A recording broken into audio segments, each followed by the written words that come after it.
ശ്രീമതി സുനിത ദേവദാസ്, ഇവിടെ കഴിഞ്ഞ ദിവസം ഈ വാർത്ത ആദ്യം പുറത്തുവിട്ടത് ന്യൂസ് 18 ആയിരുന്നു. പത്മജ വേണുഗോപാൽ BJP-യിലേക്ക് പോകുന്നു എന്നത് സംബന്ധിച്ച് വലിയ രീതിയിലുള്ള സൈബർ അറ്റാക്കാണ് ആ വാർത്ത പുറത്തുവിട്ടതിന് ഞങ്ങളുടെ പ്രതിനിധി അപർണ കുറുപ്പിന് നേരിടേണ്ടി വന്നത്. അതിനുശേഷം ഇപ്പോൾ ആ വാർത്ത യാഥാർത്ഥ്യമായിരിക്കുന്നു.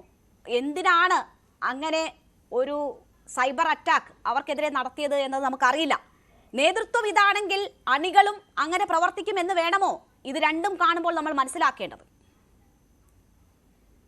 ചർച്ചയിൽ പങ്കെടുക്കുന്ന കോൺഗ്രസിന്റെ പ്രതിനിധിയോടും ചർച്ച കണ്ടുകൊണ്ടിരിക്കുന്ന അവരുടെ അണികളോടൊക്കെ എനിക്ക് ആദ്യം തന്നെ റിക്വസ്റ്റ് ഉണ്ട്. അപർണ കുറുപ്പിനെ ഭയങ്കര നീചമായിട്ട് സോഷ്യൽ മീഡിയയിലൊക്കെ ആക്രമിക്കുന്നത് കണ്ടുകൊണ്ടാണ് ഈ ചർച്ചയിൽ പങ്കെടുക്കാമെന്ന് ഞാൻ തീരുമാനിച്ചത്. കാരണം അപർണയെ ഒന്നും പിന്തുണയ്ക്കാൻ ആരും ഇതുവരെ മുന്നോട്ട് വന്നതായിട്ട് കണ്ടില്ല പൊതുസമൂഹത്തിൽ നിന്ന്. അതുകൊണ്ട് അപർണയെ കുറിച്ച് 2 വാക്ക് പറഞ്ഞിട്ട് പോകാമെന്ന് കരുതി. അപ്പൊ എനിക്കുള്ള ഒരു റിക്വസ്റ്റ് എന്ന് വെച്ചാൽ, എന്റെ അച്ഛൻ മരിച്ചു പോയതാണ്, എന്റെ അമ്മയ്ക്ക് നല്ല സുഖമില്ല. അപ്പൊ ഞാൻ അപർണയെ സപ്പോർട്ട് ചെയ്ത് 2 വാക്ക് സംസാരിച്ചു എന്നതിന്റെ പേരിൽ എന്റെ അച്ഛനെയും അമ്മേനെയും തന്തയ്ക്കും തള്ളയ്ക്കും വിളിക്കാനും മരിച്ചുപോയവരെയും പൂർവികരെയും ഒക്കെ ലൈംഗിക അധിക്ഷേപം നടത്താനും ഒന്നും നിങ്ങൾ മുന്നോട്ട് വരരുത് എന്ന റിക്വസ്റ്റോട് കൂടിയാണ് ഞാൻ ഈ സംസാരിക്കുന്നത്. ഒരു ചർച്ചയിൽ പങ്കെടുത്തു എന്നുള്ള ഒരു തെറ്റേ ഞാൻ ചെയ്തിട്ടുള്ളൂ. പിന്നെ ലൈംഗിക അധിക്ഷേപത്തെ കുറിച്ച് പറയുകയാണെങ്കിൽ ന്യൂസ് 18 ആണ് ആദ്യമേ ഈ വാർത്ത പുറത്തുവിടുന്നത്. ഈ വാർത്ത പുറത്തുവിട്ട ഉടനെ അപർണ കുറുപ്പിനെ വൈകുന്നേരം വരെ കടുത്ത രീതിയിലുള്ള ലൈംഗിക അധിക്ഷേപം തന്നെയാണ് ഇവർ നടത്തിയിരുന്നത്. അതിന് വേറൊരു വാക്കൊന്നും ഉപയോഗിക്കേണ്ട കാര്യമില്ല. സ്ത്രീകളെ തെറി പറയാൻ ഇവർക്ക് പ്രത്യേകിച്ചൊരു കഴിവുണ്ട്.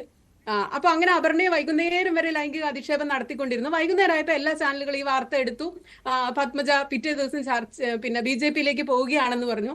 അതോടെ അപർണ പെട്ടെന്ന് കുറ്റവിമുക്തിയായി. പിന്നീട് അവർക്ക് ആരെയെങ്കിലും ലൈംഗിക അധിക്ഷേപം നടത്തണം. അപ്പൊ അടുത്ത് പത്മജ വേണുഗോപാലിന്റെ നേരെയായി. ഇതിലൊരു പ്രധാനപ്പെട്ട കാര്യം സഖാവ് ആനിരാജ പറഞ്ഞത് തന്നെയാണ്. കേരളത്തിലെ പ്രധാനപ്പെട്ട 2 നേതാക്കൾ, കോൺഗ്രസ് ഉണ്ടാക്കിയത് എന്ന് പറയാവുന്ന 2 നേതാക്കൾ ആന്റണിയും കരുണാകരനുമാണ്. ആന്റണിയുടെ മകൻ അനിൽ ആന്റണി ആദ്യം BJP-യിലേക്ക് പോയി. പത്മജ പോകുന്നത് 2ാമതാണ്. ഈ അനിൽ ആന്റണി BJP-യിലേക്ക് പോയപ്പോ ഈ രാഹുൽ മാങ്കൂട്ടമോ ഒരു നേതാവും VD സതീശനോ K സുധാകരനോ ആരും പിന്നെ ആന്റണിയുടെ വീട്ടിൽ ചെന്ന് ആന്റണിയുടെ ഭാര്യനെ വിളിച്ചിറക്കി, അല്ല എലിസബത്ത് ചേച്ചി, ഇവന്റെ പിതൃത്വത്തിൽ ഞങ്ങൾക്ക് സംശയമുണ്ട്, ഇത് ആന്റണിയുടെ മോൻ തന്നെയാണോ എന്ന് ഇവിടുന്ന് ഒരുത്തനും ചോദിച്ചില്ല. എന്താ കാര്യം?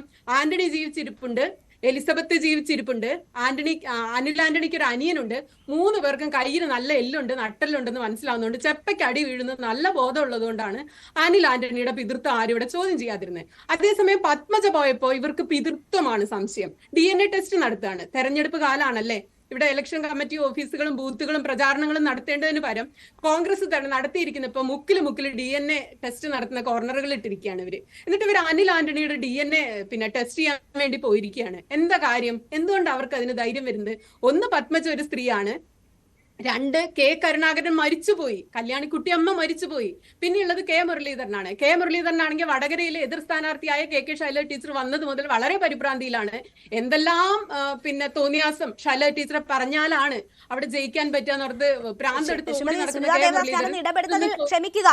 ബയോളജിക്കലി വേണമെങ്കിൽ പിതൃത്വം കരുണാകരന് കൊടുത്തേക്കാമെന്നൊരു ഔദാര്യം രാഹുൽ മാങ്കൂട്ടത്തിൽ നൽകിയിട്ടുണ്ട് കേട്ടോ. അല്ല, blood is thicker than water എന്നൊക്കെ നമ്മൾ പറയുമല്ലോ. ഇനിയിപ്പോ പിതൃത്വമാണ് ഇവരുടെ പ്രശ്നം എന്ന് വിചാരിക്കുക. ഇനിയിപ്പോ കരുണാകരന്റെ മോളാണോ അല്ലേ, ഇനി ബയോളജിക്കൽ ഫാദർ ആണ് കരുണാകരൻ എന്ന് വിചാരിക്കുക. എന്തായാലും ഇവര് വലിയ രാഹുൽ പറയുന്നത്.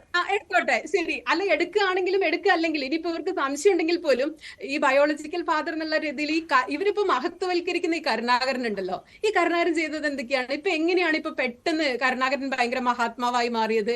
ഇപ്പൊ കരുണാകരന്റെ പിതൃത്വം അവകാശപ്പെടാൻ പറ്റില്ല പോലെ പത്മജ ചീത്തയായി എന്നാണല്ലോ ഇവർ പറയുന്നത്. എന്താ കരുണാകരന്റെ ഹിസ്റ്ററി? എന്താ?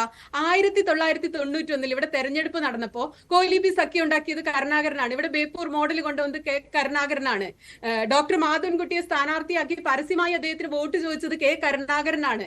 ശിഹാബ് അലി തങ്ങളെ പോലുള്ളവർ വന്ന് പരസ്യമായി വോട്ട് ചോദിച്ചതും ഈ സ്ഥാനാർത്ഥിയെ തങ്ങളെ പോലെ കണ്ട് വോട്ട് ചെയ്യണം എന്ന് പറഞ്ഞൊക്കെ TK ഹംസ അന്ന് ബേപ്പൂരിൽ സ്ഥാനാർത്ഥിയായിരുന്ന അദ്ദേഹത്തിന്റെ കുറിപ്പുകൾ ധാരാളം നമുക്ക് ഇപ്പോഴും വായിക്കാൻ പറ്റും. അപ്പൊ ഈ കരുണാകരനെ ഇവർ ഏത് രീതിയിലാണ് ഈ മഹത്വവൽക്കരിക്കുന്നത്? ഇനിയിപ്പോ blood is thicker than water എന്നുള്ള തിയറി തന്നെ നമ്മൾ എടുക്കാം. ഇനിയിപ്പോ ബയോളജിക്കൽ ഫാദർ, അപ്പൊ നീ തന്തയ്ക്ക് പിറന്ന ഗുണം കാണിക്ക് എന്നാണല്ലോ ഇപ്പൊ ഇവർ ആവശ്യപ്പെടുന്നത് പത്മജിയോട്. അങ്ങനെയാണെങ്കിൽ പത്മജി കാണിക്കുന്നത് തന്തയ്ക്ക് പിറന്ന ഗുണം തന്നെയല്ലേ? അപ്പൊ ഏത് തരത്തിൽ ഇവർ ഈ തന്തേനെ ചോദ്യം ചെയ്യുന്നതെന്ന് എനിക്ക് മനസ്സിലായില്ല. ഇവർ അച്ഛന്റെ ഈ DNA ടെസ്റ്റ് ആണ് നടത്തുന്നതെങ്കിൽ കരുണാകരന്റെ മകളാണ് പത്മജ എന്നുള്ള അറിയാം. ഇപ്പൊ ബയോളജിക്കലി മകളാണ്. ഇനിയിപ്പോ പാരമ്പര്യമാണെന്ന് ഓർക്കുക. അപ്പൊ കരുണാകരൻ ചെയ്തതിന്റെ തുടർച്ച തന്നെയല്ലേ പത്മജ ചെയ്യുന്നത്. അപ്പൊ ആളുകള് എന്തെങ്കിലുമൊക്കെ ചെയ്യുന്നതിന് വീട്ടിൽ നിന്നുള്ള വളർത്തു ദോഷമാണ് എന്നൊക്കെ പറയുന്ന ഒരു തരം വൃത്തിയിട്ട രീതി ഉണ്ടല്ലോ. ഇപ്പൊ അതാണെങ്കിൽ കരുണാകരൻ ചെയ്ത അതേ പാതയിലൂടെ അല്ലേ പത്മജ പോകുന്നത്. ഇനി വേറൊരു കാര്യം കൂടി ഉണ്ട്. ഇപ്പൊ ആശാൻ അക്ഷരം 1 പിഴച്ചാൽ 51 പിഴയ്ക്കും ശിക്ഷനെന്ന് നമ്മൾ പറയാറുണ്ട്. അതുപോലെ ഇവിടെ KPCC പ്രസിഡന്റ് പ്രതിപക്ഷ നേതാവിന് അക്ഷരം തെറ്റാതെ തൊട്ടടുത്തിരുന്ന മൈക്കിലൂടെ മലരേന്ന് വിളിക്കുന്ന നാടാണിത്. അപ്പൊ അവിടെ അടുത്തിരിക്കുന്ന ഷാനിമോൾ ഇതുപോലെ പറഞ്ഞ മൈക്കുണ്ട്, ക്യാമറ ഉണ്ട് എന്നാണ്. അയ്യോ സാർ അങ്ങനെ വിളിക്കില്ലേ, അല്ലെങ്കിൽ സുധാരേട്ട അങ്ങനെ വിളിക്കില്ലേ, ഇത് മോശമല്ലേ എന്നല്ല. ഇപ്പൊ ജബിമേത്രയെ പറ്റി പറഞ്ഞ പോലെ ഷാനിമോള് പറഞ്ഞത് മൈക്കും ക്യാമറയും ഉണ്ട്, ഇത് ഓഫ് ചെയ്തിട്ട് എന്താച്ചാ വിളിക്കുന്നതാണ്. കഴിഞ്ഞ ദിവസം KSUവിന്റെ ഒരു തിരുവനന്തപുരം ജില്ലാ സെക്രട്ടറി എന്ന് പറഞ്ഞ് കണ്ടൊരു ആളുണ്ട്, അബിൻ കൊടങ്കര. ഈ പുള്ളി എന്ന് വെച്ചാൽ കോട്ടയം കുഞ്ഞച്ചൻ എന്ന പേരിൽ ഒരു ഫേസ്ബുക്ക് പേജ് ഉണ്ടാക്കി സ്ത്രീകളെ ലൈംഗിക അധിക്ഷേപം നടത്തിക്കൊണ്ടിരുന്ന ആളാണ്. VT ബൽറാം ചെയ്ത കാര്യം നമ്മൾ മറന്നിട്ടില്ല. KR മീരയെ പരസ്യമായി പച്ചത്തെറിയും ലൈംഗിക അധിക്ഷേപവും നടത്തിയ ആളാണ്. അപ്പൊ ഇത് ഇവരുടെ ഒരു പാരമ്പര്യമാണ്. ഇപ്പൊ ആദ്യമായിട്ട് രാഹുൽ മാങ്കൂട്ടത്തിന് ഇത്രയേറെ കുരിശിൽ തറക്കേണ്ട കാര്യമൊന്നും ഇല്ലാന്ന് എനിക്ക് തോന്നുന്നത്. K സുധാകരന് ചെയ്യാമെങ്കിൽ, VT സജീഷിന് ചെയ്യാമെങ്കിൽ രാഹുൽ മാങ്കൂട്ടത്തിന് അത് അനുവദിച്ചു കൊടുക്കണം. പുള്ളിക്കും തെറി വിളിക്കാനുള്ള അവകാശം അനുവദിച്ചു കൊടുക്കണം എന്നാണ് ഞാൻ പറഞ്ഞത്. രാഹുലിന് മാത്രം തെറി ഒരുപാട് പേർ പറഞ്ഞ മറ്റു പാനലിസ്റ്റുകൾ എല്ലാം പറഞ്ഞതിന് മറുപടി പറയാൻ താങ്കൾക്ക് ഉണ്ടാകും. ഞാൻ താങ്കളിലേക്ക് എത്താം.